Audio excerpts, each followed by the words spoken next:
अस्सलाम वालेकुम स्टूडेंट्स। कल हमने एक्सरसाइज नंबर 3.2 का क्वेश्चन नंबर 1 तक क्वेश्चंस किए थे। आज हमने क्वेश्चन नंबर 2 शुरू करना है। इसमें आपको लॉग जो है वो ऑलरेडी दिया गया, यानी वो कह रहे हैं 31.09 इक्वल 1.4926। ठीक है, यानी क्रेकेटिक्स और मेंटीसा मैंने आप लोगों को बताया था कि लॉग कैसे निकालते हैं। पहले क्रेकेटिक्स निकालते हैं, फिर मेंटीसा निकालते हैं और उन दोनों को मिलाकर हमारा लॉग बनता है। ठीक है, उसका तरीका मैंने आपको ऊपर क्वेश्चन नंबर 1 में बता दिया था। यहाँ पे उन्होंने खुद ही आपको गिवन कर दिया। अब क्रेकेटिक्स देखो कैसे निकाला है। देखो पॉइंट से पहले कितनी वैल्यूज़ हैं, 1 2 वैल्यूज़ है। 2 में से जब हम 1 माइनस करेंगे तो क्या आएगा 1। ठीक है, 31 के उन्होंने जीरो में देखा होगा और 9 का डिफरेंस ऐड किया होगा तो उसका मेंटीसा आया होगा 4926। अब इस क्वेश्चन में थोड़ा मैं आपको पहले बता दूँ, इसमें आपका जो मेंटीसा है वो सेम रहेगा, सिर्फ आपका जो क्रेकेटिक्स है ना वो डिफरेंट आएगा। ठीक है, और आगे उन्होंने लिखा हुआ है find value of the following. अब देखो ज़रा, क्वेश्चन नंबर 1 है लॉग 3.109। ठीक है, अब इसका क्रेकेटिक्स निकालेंगे। ठीक है, पॉइंट से पहले कितनी वैल्यू है 1, 1 में से 1 गया कितना आ गया 0, यानी इसका क्रेकेटिक्स कितना आ गया 0। मेंटीसा इसका सेम रहेगा जो ऊपर था 4926, मेंटीसा इसका सेम रहेगा। ठीक है, और लॉग हम लिखेंगे, पहले क्रेकेटिक्स लिखेंगे फिर पॉइंट फिर मेंटीसा की वैल्यू लिखेंगे। सेकेंड वाले में सेम वैसे होगा 0.9, पॉइंट से पहले कितनी वैल्यूज है 3, 3 को 1 में से माइनस आ गया 2, ये आपका क्रेकेटिक्स आ गया। अब मेंटीसा सेम रहेगा, मैंने आपको बताया क्योंकि ऊपर गिवन खुद उन्होंने दिया हुआ है। ठीक है, लॉग हम लिखेंगे, पहले हम 2 क्रेकेटिक्स लिखेंगे, पॉइंट डाल के मेंटीसा की वैल्यू लिख देंगे। Next question. अब यहाँ पे आप लोग देखो क्वेश्चन नंबर 3, क्वेश्चन नंबर 3 और 4। ठीक है, सेम वैसे ही करना है। अब यहाँ पे 0 आ गया, मैंने आपको बताया था कि जब 0 आएंगे तो इसका क्रेकेटिक्स डिफरेंट होगा। अब आपने 0 को काउंट करना है, 1 2 3 0 है, आपने 3 लिख के ऊपर बार, बार का क्या मतलब होता है कि ये आपका नेगेटिव है। मैंने आपको बताया इसका रूल सारा, लेफ्ट टू राइट और राइट टू लेफ्ट का। ठीक है, उसमें जो मेंटीसा है वो सेम वही रहेगा। उसके बाद क्वेश्चन नंबर 4 में वही, इसका क्रेकेटिक्स कितना आएगा 1 और 1 की पार्ट, क्योंकि 0 1 है, ठीक, इसका क्रेकेटिक्स भी 1 आएगा और माइनस का मतलब है कि ये नेगेटिव है। ठीक है, ऐसे ही होंगे 3 और 4 वाले क्वेश्चन, आपने खुद से ट्राई करना है ताकि आपको पता चल जाए। अच्छा, क्वेश्चन नंबर 3 में देखो उन्होंने क्या कहा है, find the number whose common logarithm are. अब इसमें उन्होंने आपको वैल्यूज दी हुई हैं, इसका क्रेकेटिक्स 3 है, मेंटीसा 0.5621 जो क्वेश्चन है वही है। ठीक है, 2 में सेम वही, जिसका क्रेकेटिक्स है -1 है, मेंटीसा 7427। अब ऐसा क्यों, क्योंकि इसमें हमने एंटी लॉग लेना है। अब एंटी लॉग कैसे लेना है, इसका सबसे आसान तरीका है, अब शिफ्ट दबाओ, शिफ्ट दबा के लॉग दबाओ तो आपके पास एंटी लॉग आ जाएगा। ठीक है, अब क्वेश्चन नंबर 4 पे आए। क्वेश्चन नंबर 4 कहता है what replacement for the unknown in each of the following with make the statement true. अब उन्होंने एक लॉग की स्टेटमेंट दी हुई है, वो कहते हैं कि आपने इस लॉग की स्टेटमेंट को सोल्व करके ना किसी भी वेरिएबल, एल गिवन होगा एल की वैल्यू बतानी है, ए गिवन होगा ए की बतानी है, एन होगा तो एन की, पी होगा तो पी की, यानी किसी कोई जो भी वेरिएबल इस लॉ की इक्वेशन में गिवन है आपने हमें उसकी वैल्यू बतानी है, बेसिकली उसकी वैल्यू क्या बनती है। पहली कंडीशन देख रहे हैं आप लोग, पहली कंडीशन क्या है, लॉग 3, ये जो 3 है ना इसको हम बेस कहते हैं, इसको हम क्या कहते हैं बेस, 81 वैल्यू है इक्वल एल आपका वेरिएबल है। अच्छा, अब इस कंडीशन को सोल्व कैसे करते हैं, सर ध्यान से देखिएगा, इक्वल के उधर जो वैल्यू होती है ना वो बेस की हमेशा पावर बनती है।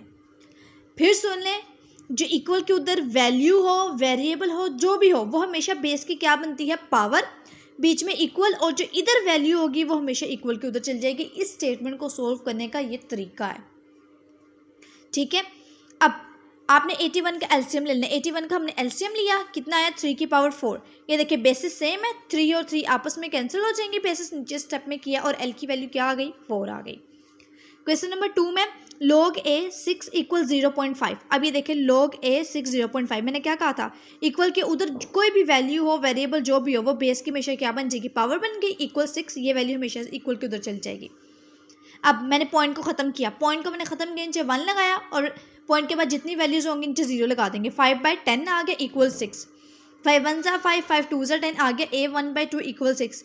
अब उन्होंने खाली a वेरिएबल की आपसे वैल्यू मांगी थी, लेकिन यहाँ पे क्या आ रहा है 1/2 आ रहा है, तो इस 1/2 को ख़त्म करने के लिए हम क्या लेंगे, taking squaring on both side, ले लिया स्क्वायर रूट, ये स्क्वायर रूट से कैंसिल हो गया, इक्वल 6 का स्क्वायर आ गया, 6 का स्क्वायर लेंगे तो आएगा 36, ए की वैल्यू क्या आ जाएगी 36 आ जाएगी।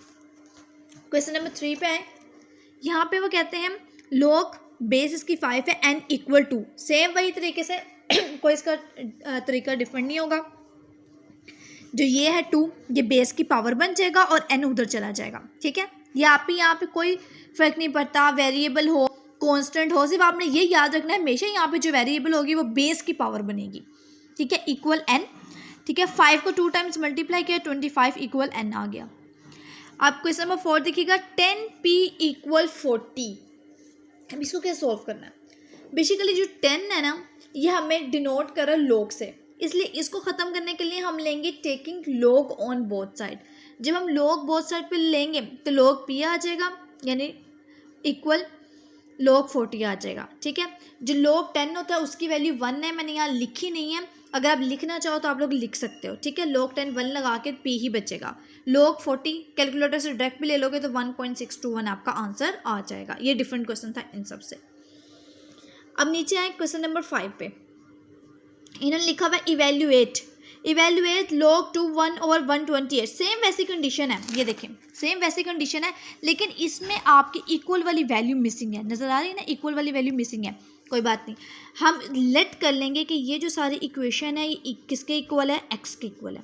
किसके इक्वल है, एक्स के इक्वल है। हमने लेट करना है क्योंकि हमारे पास कोई, जब भी हम कोई भी इक्वेशन सॉल्व करते हैं कॉमन सी बात है उसमें किसी न किसी वेरिएबल की वैल्यू फाइंड आउट करते हैं, तो इसलिए मैंने लेट कर दिया कि ये जो इक्वेशन है वहाँ पे किसके इक्वल है, एक्स के इक्वल है, ठीक है। अब उसी तरह सॉल्व करेंगे हम, ठीक है। ये जो एक्स है वो बेस की क्या बन जाएगा, पावर बन जाएगा, इक्वल 128 वैल्यू उधर आ जाएगी। 128 का मैंने एलसीएम लिया, यहाँ पे देखें ज़रा, ठीक है।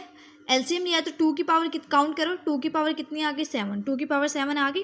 अब मैंने हमेशा बताया कि नीचे जब पावर पॉजिटिव होती है तो ऊपर जाके क्या हो जाती है, नेगेटिव हो जाती है। नेगेटिव हो गई, ठीक है, क्योंकि हमने रेसिप्रोकल के फॉर्म में नहीं रखना था।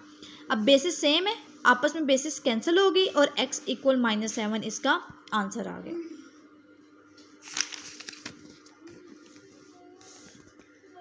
नेक्स्ट क्वेश्चन जरा देखिएगा, log 512 to the base 2 square root 2, ठीक है। इसको आपने, उन्होंने कहा है कि log 512 टू द बेस, ठीक है। जो ये है ये log की क्या है, बेस है, और 512 इसकी वैल्यू। सेम वैसे करेंगे, हम लेट करेंगे कि ये इक्वेशन किसके इक्वल है, x के इक्वल है, ठीक है।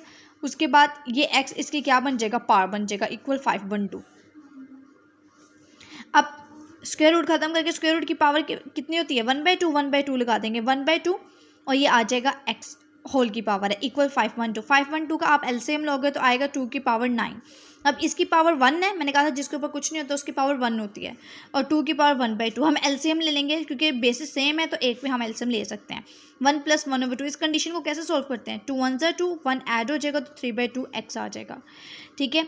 अब देखो बेसिस सेम है, मैंने काट दी, 3/2 x इक्वल 9 बच गया, 2 इधर डिवाइड होता जाए क्या हो गया, मल्टीप्लाई, 9 2 18 आ गया, 3 इधर क्या हो रहा था, मल्टीप्लाई, उधर जाके क्या हो गया, डिवाइड, 3 6 18, x की वैल्यू आ गई 6।